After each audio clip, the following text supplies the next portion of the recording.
the reason I tell my story is because then others realize that's my story too. Like my ideal coaching clients are accountants and CPAs who have had childhood trauma, and it's showing up in the workplace in some way, shape, or form. Welcome to the Concierge CPA. I'm Jackie Meyer, founder of the Concierge Accountant Program and taxplaniq software. This is a podcast for accounting firm owners and influencers who are pursuing world-class service. We discuss their path to excellence, their daily habits, and what influences them and their work. We believe that every person has a unique message that can positively impact the world.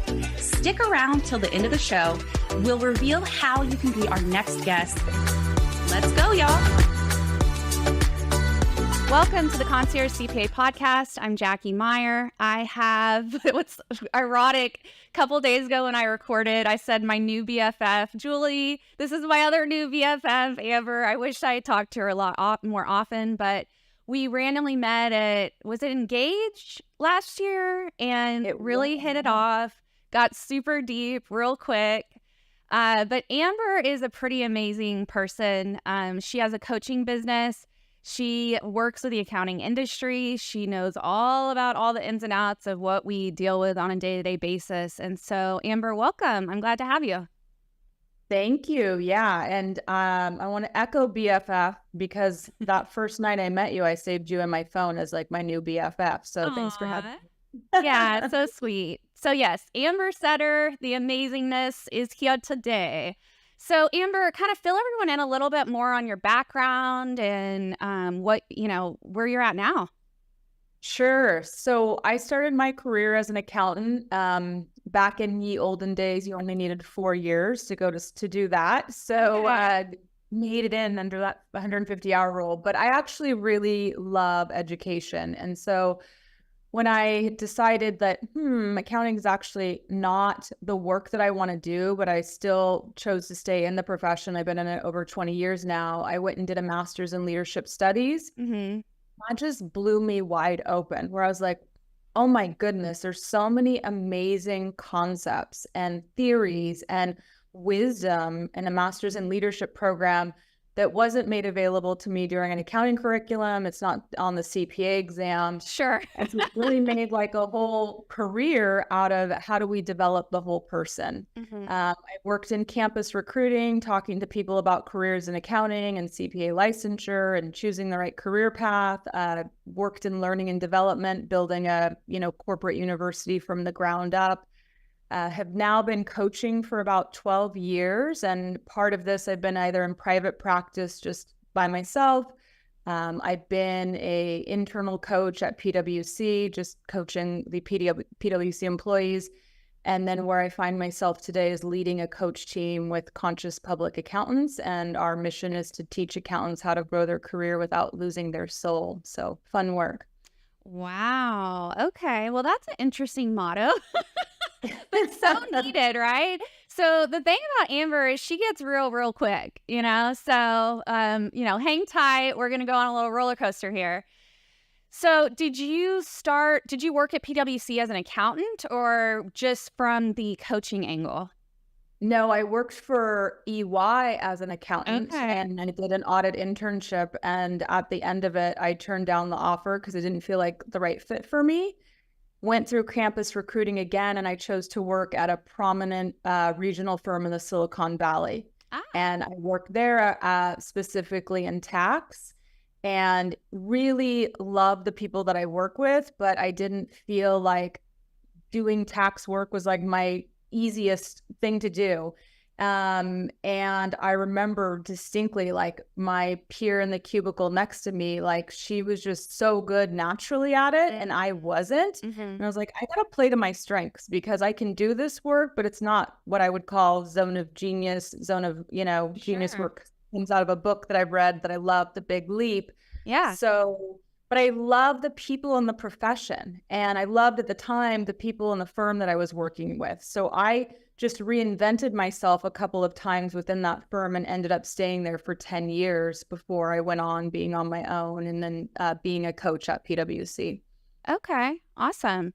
And so, okay, gosh, so many different avenues to go down here. So first of all, I'm in my last class for my doctorate in leadership, and I'm writing a book, which is really fun. Something that a lot of people don't realize is there's actually not really still to this day a true definition of a leader. It's very theoretical around, everyone kind of has their own definition. There's a lot of interesting words that or roles and whatnot that are not really that well defined. What led you to do the master's? I'll answer that, and then I want to talk about leadership and how I would define it because I'm a nerd. Okay, awesome. What led me to a graduate degree was, I'll be very honest, like part ego. Like back in that time, I was, I had an identity around the more I achieve and the more letters after my name, that's going to make me, get more approval in the world. I knew nothing about feeling like that. More lovable. Yeah. Right? More lovable. I would never understand that. Yeah, never understand that. So that's what drove me towards a graduate degree, but specifically why I chose the master's in leadership was because I was at that point where I'd done a couple busy seasons. I'm like, I don't want to do accounting. I know that. And then my next default was like, well, I'm not going to do an MST like I thought I was. And then I looked at MBA programs that would require an accounting or finance class. And I was like, I don't want to study any more numbers. Well, what the heck am I going to study? Yeah. And I found this amazing program at the University of San Diego where I had an interdisciplinary specialization where I did my 5 core classes in leadership. And then the electives I could do in any of their graduate programs. So at the time going in, I thought, well, maybe I'll take like a upper division HR class or something. I ended up, because I didn't even know what coaching was at the time, I ended up taking a lot of classes adjacent to coaching, like counseling and marital family therapy. Oh, okay. Yeah, we can define coaching too, because that's another one that's like, woo, done, no idea what's going on there, right? Super misunderstood. Yeah, but that's really, it was part ego, but I would also say part divine intervention because I ended up in a really phenomenal program that wasn't just academic. It really, I had to write papers on like, I was in a group and what are the group dynamics that I saw going on and how did I show up and how did other people influence how I showed up and really kind of examining myself. So lots of personal development in that approach. That's awesome. Okay. And before we get into definitions of things, why choose accounting? Like, obviously, it wasn't necessarily for you. What brought you to it?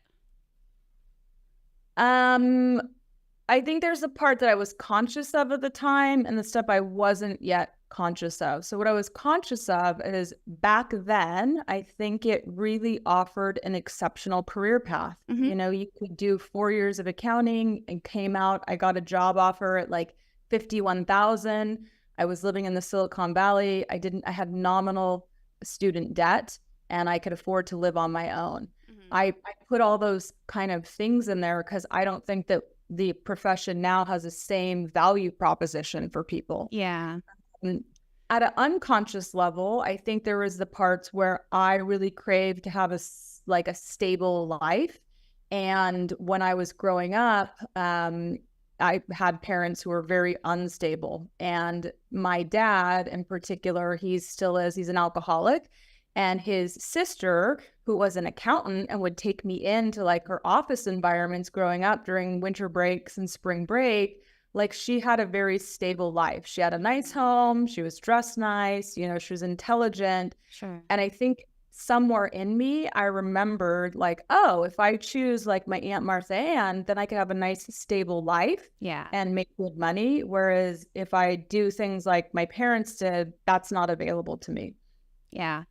So I have a really similar story because we have a lot of similarities in the way that we were raised in really unstable environments. And that's exactly why I went into accounting, was the stability, wanted to make sure you could take care of yourself financially. But it's so neat that you were able to kind of carve your own path and find your own way. And so if there are people listening or watching that maybe did the same thing, there is still hope. There's a lot of cool things that you can do after being an accountant. You can go into coaching, there's a lot of mental health opportunities for our industry for sure. So yeah, that's really cool. I love it. Okay, so define leadership for us. Okay, this is what I love. Well, I think there's a distinction between leader and leadership. Like, I don't mean to be such a grammar nerd, but one is a noun, leader, and one is a verb. Okay. And I love, back in 2005, when I started my graduate program, we read a book called Leadership on the Line. And if anyone is curious about it, you can go to my website at conscious.cpa. We have actually like a recommended reading list because I'm a nerd and I love to read, but This book's in the top 5. I will be checking that out ASAP. Okay. Oh, we've got it all. We got some deep work, we got healing, we got nerdy, academic books. Nothing on accounting per se, but in Leadership in the Line, they talk about the distinction between a technical problem and an adaptive challenge.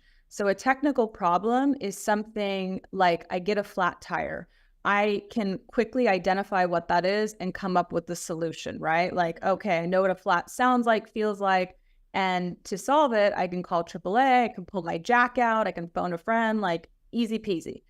An adaptive challenge is very different because it's something that's never existed. We grapple with what is the actual problem, and we definitely don't know how to solve it. Mm-hmm. So a few years ago, I remember being in the industry, working adjacent to learning and development, and it's like the taxation of cryptocurrency. Mm-hmm. Like, people couldn't even articulate what crypto was. Like, I still don't know that I fully get it. No one does. Yeah.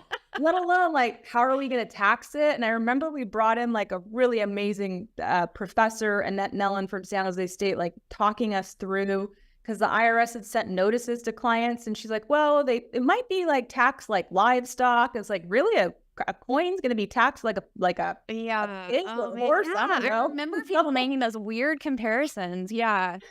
Yeah, so that's an adaptive challenge, is like, it's never existed. And I think that's really leadership, when you're going through it and you can hardly even get your finger on the pulse of what is the challenge, and in our profession right now, the adaptive challenges that we have around the pipeline, some people think like, let's just go get more warm bodies. I'm like, well, how about we take care of the people that are in it? Like, they already got the 150. So it's complicated, and exercising leadership is actually moving people through adaptive challenges, not technical problems.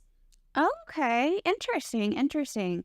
Okay. So I have to get your opinion, I suppose, on one of like the oldest leadership debacles ever, which is like, was Hitler a leader because he was so evil? Like, what makes a good leader versus like how do you define that? Well, he certainly mobilized people to do things. And I think what Hitler really exemplifies is that leadership can be dark, and that extreme followership can have really perilous outcomes. And I actually see some of this in the coaching world, like specifically with transformational leadership programs, where, I went through the first program I went through. It was amazing and I loved it and it's great. But it's like, if I go to Google search the name of that training, it will say accomplishment coaching, and one of the defaults is cult because it literally changes people's lives. Yeah. But then you end up like trapped in it, doing all kinds of work for them, not making money. And you're like, wait, what am I doing with my life? And it's like, well, that kind of sounds a lot like an accounting firm job. Yeah, it kind of is a little bit, right? I don't know that you get the personal transformation as much, but yeah, that's the dark side. Yeah. Okay. So, I love that. I think that's a great definition. I don't think I could be as eloquent, and I'm still literally in the program. Oh my gosh. So, okay, what about coaching? Define coaching for people, because everyone's so confused, and until you go get a graduate degree about it, you don't need to really understand the difference that much. But it's important, I think, for people, if they're getting coaching versus consulting or counseling, to know what you should expect from that, right? Absolutely. So coaching is a word that's used very, very liberally. And so I find myself even writing or identifying as a professional coach, meaning like I've gone to school and for it, and I've had my work listened to, supervised. I have a code of ethics. I adhere to core competencies when I'm coaching somebody. So if you're going to hire a coach, I would really recommend that people do their research and understand, is somebody actually trained as a coach, or if not, they're probably being more of a consultant and giving advice. Yeah. So what a coach does is, the International Coach Federation, which not a lot of people know, but it was actually pioneered by two former accountants who came over into the coaching world. But the I had no idea. Okay, that's interesting. I coached for like 8 years before I found that out. Yeah. Wow. So the ICF defines it as like maximizing being in the space of like curiosity and introspection where it maximizes somebody's personal and professional potential. So in the space of coaching, the coachee, when my clients show up to a call, they're driving the agenda. I say, what's important for us to talk about? And what do you want to leave our conversation with? And so I'm as coach asking a lot of questions, helping them to get deeper insights, and then having them come up with action that's going to move them forward in the way that they want. Oftentimes people say it's not therapy because therapy is like, where am I today and what happened in the past and how's the past showing up today? And coaching is, where am I today and where do I want to be in the future and how do I get there? I don't think it's that simple, because also one of our competencies as a coach is to help people discern their themes and their habitual ways. And if I don't know what happened in the past and their formative experiences, I can't help them break free from the chains of their automatic ways of thinking and feeling. So I go to the past with people in service of having them catapult forward much faster. Okay. Yeah. I think the way that I like to remind myself, because coaching is my core major in the program, and I have to admit, I'm the first of all the frauds. I've been calling myself a coach because I had a business coach and I thought it was all the same thing, and I wouldn't call what we were doing in the masterminds coaching. It's more consulting, like you said. You're training them on a topic, giving them homework. Coaching is more about allowing the person to transform themselves, bring out those ideas and concepts themselves, which is so difficult for someone raised very codependent, where you really want to control everybody. It's like learning how to coach others is really, really difficult to do, because you can't micromanage the process and you can't control like where it's going and that kind of thing. But it's so interesting. Yeah. And what I would add to the challenges specifically for those of us who've worked like in accounting and client service is, when you're in that world, like the more you know, the greater the wisdom, the greater the bill rate, right? And in coaching, the less I know, the better. Yeah, so isn't that crazy? How to like shut up and not have an opinion and ask powerful questions. That's the value, right? That's the real value, is somebody assuming that the other person sitting with me is the expert on their life, because it turns out they actually are. And when I did my ethics training actually for coaching, a really interesting thing that I learned was that study that they did when it came to financial planning and the human brain. And what they found is, when a financial advisor was giving advice, that person, the other person receiving the advice, like their brain just goes into cruise control. You're not like actively doing something. So okay, I need a copy of that study, because that's how I describe like these tax preparers that are like vomiting information onto their clients about, here's a tax planning idea, and then nothing ever transpires because the client's like, whoa, like, I'm done with this, right? But you could still do it, right? They could still give them some information, but then they have to stop and say, given the different strategies that I've offered, what might make a difference for you? And then somebody moves out of cruise control, like, oh, wait, I got to actually steer the wheel and I need to critically think and I need to digest what you said. And then I can see how it might make a difference in my world. And that is the big distinction between in that coaching versus just giving advice. That. Now, I believe it's, if anyone's interested, even if you don't want to be a professional coach, I'll tell you a great book that I love about it is Jim Collins, I believe. It's called Coaching Something. It's got like a kind of spiritual side to it, but he has the best questions. Like I've really reread the book like 5 times. What's like a favorite of yours? A favorite book I've read a lot? Yeah. The Big Leap. I love the book, The Big Leap. It's about, it has a picture on the front of a fish in a small fish bowl jumping into a big one. And it talks about like what's the difference between our zone of incompetence, competence, excellence, and genius. So incompetence, like I couldn't be a marine biologist. Like, I don't know about the tides, I barf if I'm out too deep. Like, that's not something I can do. Then there's your zone of competence. Like, I could do my tax return if I needed to. Like, I could do that, but it will drain me. Yeah, right? I do not want to do that. Right. Do not. You delegate that. And then there's your zone of excellence, which you usually well compensated for. People, you're good at it, but that's a period of stagnation, actually.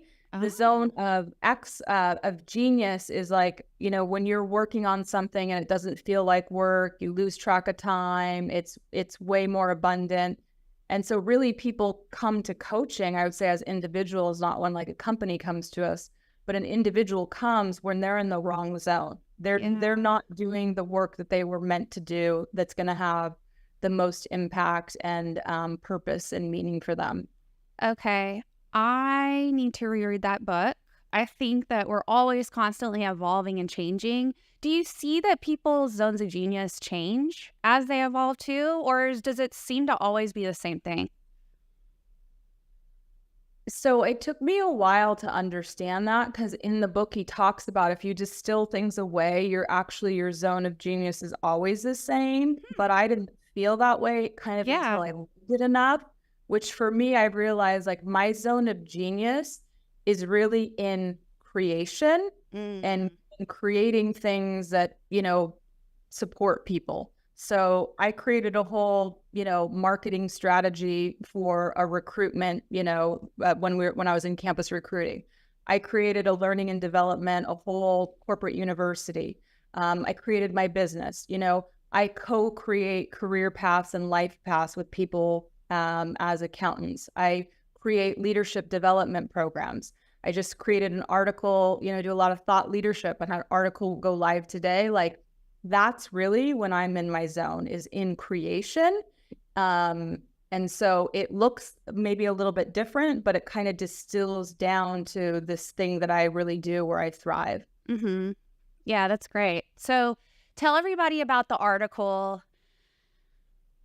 Yeah, so I'm really excited today. The Cal CPA published in their monthly magazine an article I wrote, which is The Dawn of a New Era. And it's really this article. It's been like, it was living inside of me for a little while before I just one morning sat down and wrote it. But my observation has been that we have to be honest, right? The past few years, ever since COVID, like the professions felt really hard. And when we look at spiritual transformation and sort of what happens at an individual level, I feel like our collective profession has been going through this, which is starting off with this like dark night of the soul. And a dark night of the soul is when you go through a period where you just start waking up and you start questioning your beliefs. Like, do I need to work 55 mandatory billables, during busy season? Because busy season never ends anymore. Do I need to work mandatory Saturdays? Do I really need to respond to clients in 24 hours, right? All of these sort of beliefs that we've held that have been programmed into us, we're re-examining, does that even matter anymore? And when you're in that dark night, it's really hard. It doesn't feel good, but it's so imperative, because from there, you get awareness to something new, right? And so consciousness or awareness precedes choice. and choice precedes change. And you can't change until you realize something isn't working. Yeah. And so I think that's been really hard because as a profession, we're grappling and we're not really sure on what's to come and how it's going to get better. But it's such like an important piece of transformation is to re-examine and go, that doesn't work, right? So here we are really examining more of like, what does it really mean to have a happy and healthy life? Like, how can I be an accountant and still be enjoying things and not working in this old world way? Yeah. And it's a lot of adaptive challenges, but it's so necessary. And really some of the work that we're doing now as coaches, you know, pre-COVID, it used to be like people come in like, I want to get a promotion or I want to buy a house. I want to grow my book of business. And now the coaching is more intrinsic. Like, what do I really want out of life? And how do I really want to build a practice that sustains people and nourishes people? Because how it is now is burning people out and they just jump ship and this can't work. So it's been really rewarding work lately. But that was sort of, you know, why this article has been brewing in me, where I was like, I got to write about this and express this because it's not just happening with one person, it's this theme. And when you coach in an industry in a niche, as our firm does, you get to see where, hey, is that Amber that's just struggling with that? Or is that like a lot of people are having the same challenges and struggles? Yeah, for sure. Okay. Gosh, so much to unpack there, but I've got like a billion other things to talk to you about. So let's see. Everyone check out that article for sure. I'm going to go read it right away. It sounds amazing. Another initiative or creative endeavor that you did, which I am like very, admire this in you so much, is like a mental health toolkit that you did for the AICPA. Can you talk about that? Yeah, I specifically did it for their members in the PCPS, so that's private company practice standards, but really creating a toolkit so firms could have resources to do webinars or, you know, have conversations around mental health. And the genesis of it is, I mean, it's kind of twofold. So obviously COVID happened and derailed people's lives. And that summer of 2020, I remember sitting in a webinar where I was involved at the time with Cal CPA. I mean, I'm still involved, but I was involved in leadership at the time.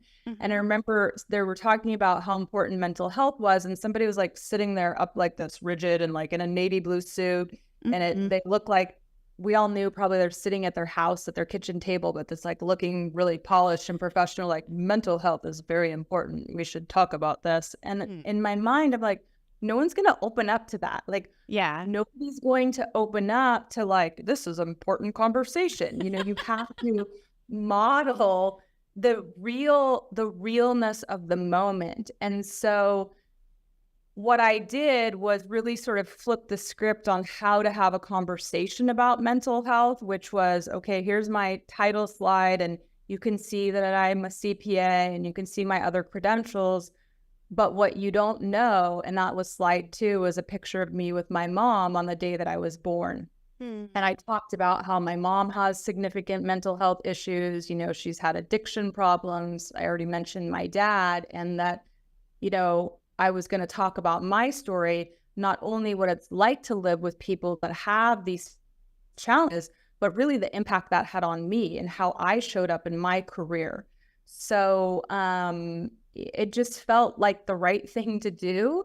And I'm just very, very grateful to the AICPA for the opportunities. I did a lot with them, and pretty much I just went to them and I'm like, hey, and I don't know if you've read this, but I was like, you guys did an awesome article. It was like February of 2020, maybe, that it came out. And it was called Depression in the CPA on the cover of their magazine. And I'm like, this is phenomenal. Wow. They put this out and like well-timed. Yeah. They couldn't have predicted there was going to be a pandemic. I'm like, and we need more. We need a lot more of this. And so they linked me up with the right people in that organization. either that had been personally impacted with suicides in their family or were passionate. And it just kind of got me out to like several different places and spaces with the AICPA, later with firms, to be able to really talk about mental health in a unique and different way. Yeah, that's really neat. What do you think the future of the profession holds? What is working? What's like obvious, like everyone needs to change this right away kind of thing? That's a hard one to answer because it's so, it's kind of like different. I was in this conversation with a group. They were doing like an informational interview with a state society. And I'm like, the challenge of being a state society is you guys try to be everything to every practitioner, and all the practitioners are so different. You know what I mean? So to answer that, like, what's the one thing? I would just say, even beyond accounting, that everyone needs to realize they really have the power to design their own life. And whatever is going to make them happiest, whatever they want is possible, but they don't really realize they have the agency. And there's a lot of like victimhood and a lot of unconsciously have designed their lives so as to fit into society. And frankly, our society is wildly unhealthy. So I think that would be like the big thing for everyone to know, like know your power and know your worth. Have you looked a lot at like, is it Denmark and Finland, and how those societies seem to be so much happier than ours, and like the reason why? I like go down these rabbit holes of like trying to put together like what do they have over there that we don't have, kind of thing, Yeah, I haven't read studies, but I have lived overseas. So I lived in Italy, and Italy has this expression, what is it? Something about the dolce far niente, which is, and not, my Italian accent's weak right now, but it's the sweetness of doing nothing. And I remember I actually went and lived there just before I started my full-time career in accounting. I went and found a job on the internet to be a nanny.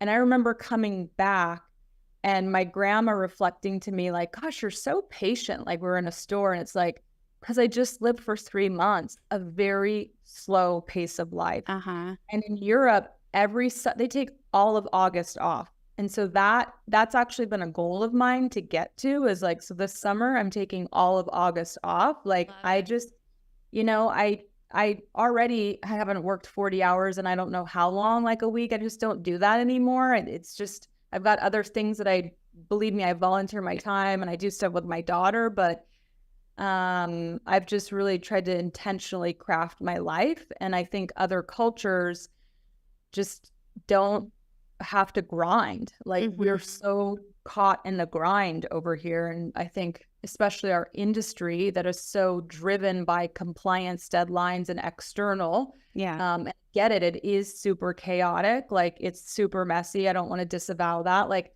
I live in San Diego and they just extended our tax deadline and payments. I'm like, for flooding. And this is the second year in a row. I'm like, I didn't barely get like that much rain here. Like, I know. I've been talking to a colleague there, and I saw in the news like these flooded streets. I'm like, are you okay over there? And he's like, everything's fine. It's so crazy. It's the media. They're like, there's no one flooded street in all of San Diego County with millions of residents, but let's put this one on there. And, it's just like the media just picks on all the worst stuff. So that Italian phrase or motto reminds me of what I love about Costa Rica. They have the concept of pura vida, the pure life. And so it's about just like caring about what's important, family, going slower. I was talking to a realtor down there last time I was there, and he was talking about how much trouble a couple that has an American and a Costa Rican, like how much they butt heads, because the Costa Rican is like very laid back and like they'll get to it when they get to it. And the American is just like, go, go, go. We got to be like so hardcore. And those cultures are just so hard to mesh. But I mean, Costa Rica is one of the blue zone areas, which if people don't know, the blue zones are like where people live the oldest in the world. Of course, some of them are going away, which is sad. But yeah. Okay. Costa Rica is amazing. I went there for the first time last summer. And when you talk about this will be like a great analogy for me, because sometimes I feel like I have a Costa Rican marriage in my head, which is my old way of operating. It's like, you need to get it done, get shit to do. Okay. And my new way of like, it's okay. Like, you can slow down. Like, it's fine that there's 64 unread messages in your inbox. Like, you'll get to them when it matters, just chill. Yeah, I love that. All right. Now, I don't know how much you want to talk about the book that you're writing, but I know that it's been quite the passion project. Do you want to talk a little bit about that? Sure. I'm happy to talk about it. I'm going to move down, turn off my space heater. I'm sweating now. Okay. Keep it real. Yeah. So yeah, I have been working on and off of creating a book, and really trusting the process and not being like, oh, it should be done, because it's evolved since COVID. So the book is sort of like a memoir self-help book where I tell the story of my life to wake other people up to possibility. And one of the big things is, it's really, how does the child that came out of addiction, well, I didn't have addiction. Well, I had addiction to achievement, right? But Sure. Having parents who were addicts or mental health, and how I've had a healthier and successful life. And a big part of, I've done a lot of different things in my journey, from therapy and counseling and hiring coaches. But one of the things I'm a big proponent of is talking about psychedelic assisted therapy, which might be taboo for some. I get it. I grew up in the 1980s with all of the drugs are bad programming. Right. And I would add, there was a period of time when my mom was homeless from her drug addiction. Yeah. So I was very judicious about that type of stuff. Mm-hmm. But if you're paying attention to this part of the news, we anticipate, I say we as I'm a self-identified psychonaut, it should be that the FDA will approve MDMA for the treatment of PTSD in the coming year. Yeah. And in Oregon, there's already legal psilocybin service centers. Colorado is just going through creating their regulations to have things be opened up. So more and more it's being destigmatized, but I've had just profound. And so that's sort of the book. Is it a book for, are we going to completely name it around plant medicine and healing? I'm not sure. It might be broader, more of consciousness, but yeah. I just hired some new ghostwriters, and we're just kind of in the process. Okay. To kind of get to the next layer of where you want to go with that. Yeah. Okay. Yeah. Awesome. That's really neat. Yeah. I think something I really admire about you that we've talked about in depth is how open and transparent you are with the life that you've had. And I mean, I'm still not even there yet with sharing kind of my familial issues and whatnot. But I think as we get older, the more you feel like you kind of have to get that out there. And so I just think it's so neat that you're so open about it, because I know how hard it can be to discuss. And I'm really looking forward to reading the book. So thank you. Well, that's the reason I tell my story, is because then others realize that's my story too. My ideal coaching clients are accountants and CPAs who have had childhood trauma, and it's showing up in the workplace in some way, shape, or form. Mm-hmm. And, because coaching is confidential, I can't tell you the amazing stories, but it's godly, it's divine. These people just come and keep finding me. And also, if you look at the data, I love the book, The Body Keeps the Score, but in that book, he talks about that 1 in 4 children are raised by a parent who's an alcoholic. 1 in 3 families, couples engage in domestic violence. and 1 in 5 children have been sexually assaulted. And I've heard about all that trauma when I coach people. And so what happens is that happens, and maybe they processed it, maybe they haven't, but it shows up in their leadership. It shows up in their ability to connect or not connect with another human. And so when I was a baby coach, I didn't get that. I was like, baby coach. Like, here's your 5-step process to delegation. Like, right. But delegation's about trust. Like, can you really trust someone else? And if you grew up yes. experiences and you can't trust people, then you're not going to delegate. And so we don't kind of go to that past a little bit. Like, I can't help someone, break that up and really transform.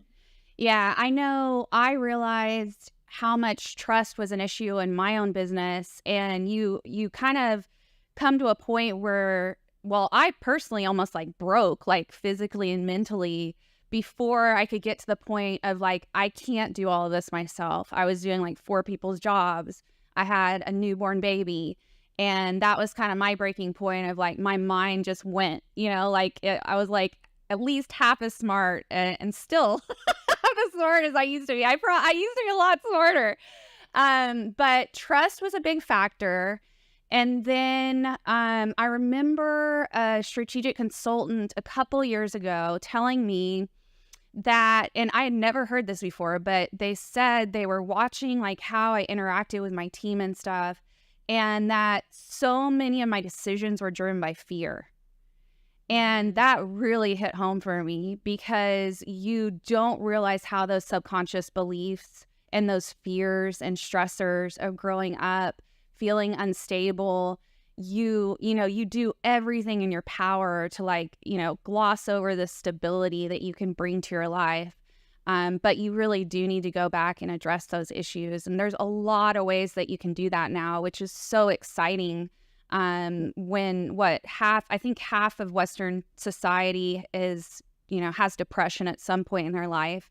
And like you said, 1 in 4, 1 in 5, it's really super common, right? We need to be talking about this stuff more. And so you are leading the charge, and I will get there eventually.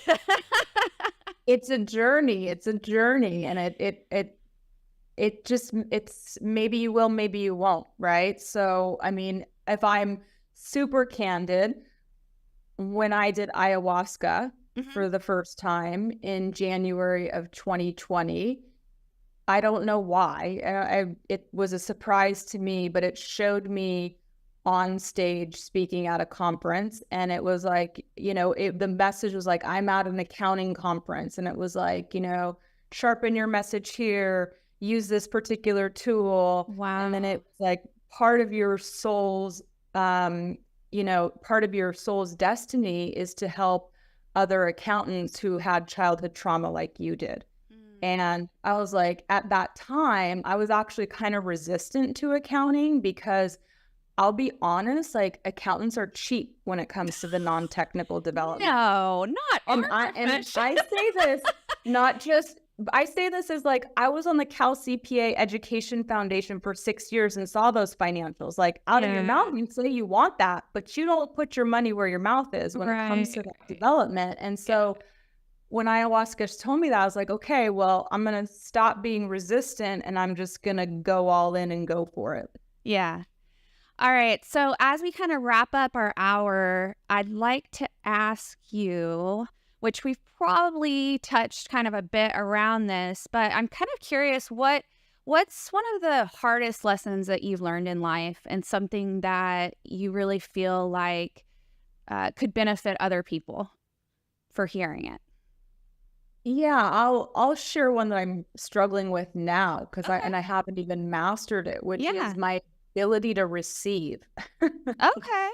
Like, it is because I just grew up very having to be independent at a young age and doing things for myself. And so there's a way in which my autopilot, I just do all by myself, and I'm not good at asking for help and receiving. And I think that it permeates everything, right? It permeates how I live with my partner, it permeates how I lead, working with a group. We're consultants, not employees, but still like how we collaborate. Like I don't ask for help. They'll ask me, how can they help?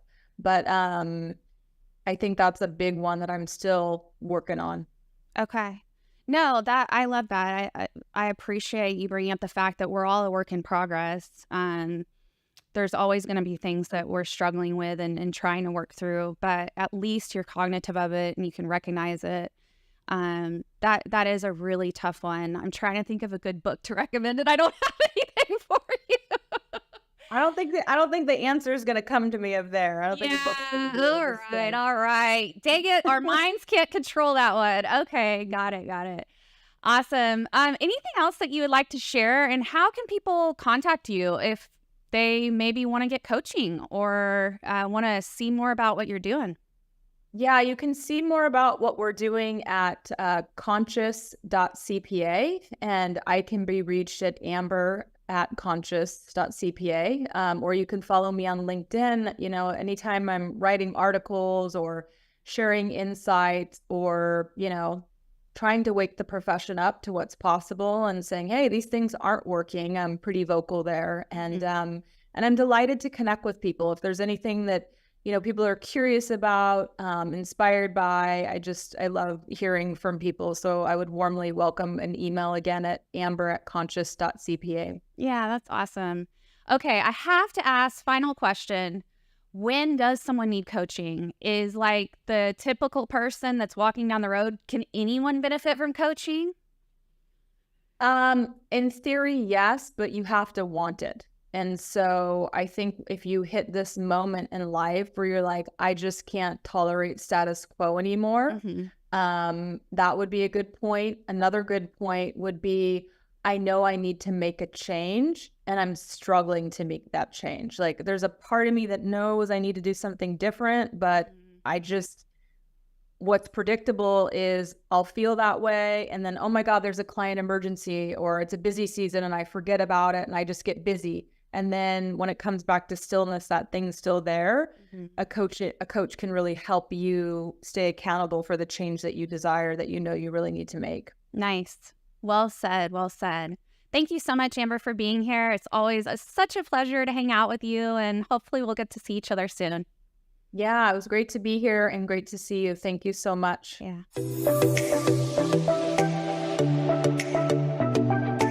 Thank you for listening to the Concierge CPA, hosted by taxplaniq. We believe that every person has a unique message that can positively impact the world. If you are a successful accounting firm owner or influencer who would like to be on this program, please visit JackieMeyerCPA.com, JackieMeyerCPA.com to apply. Please share this on social media and rate us so we can continue our good work. Join our Facebook group called Accounting Firm Influencers, or connect with me on most platforms under Jackie Meyer CPA. Thanks for being accountable to transforming our industry today.